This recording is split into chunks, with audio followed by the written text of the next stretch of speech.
Bronsted and Lowry had a theory which they came up with independently.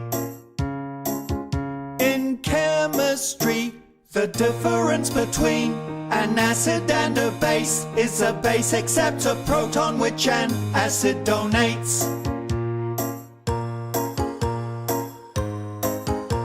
When litmus turns from red to blue, it indicates a change in solution from an acid to a base.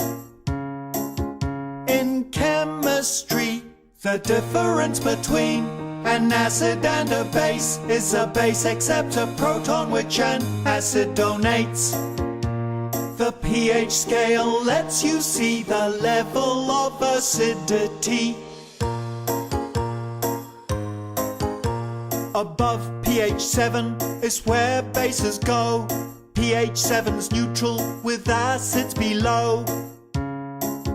In chemistry, the difference between an acid and a base is a base accepts a proton which an acid donates.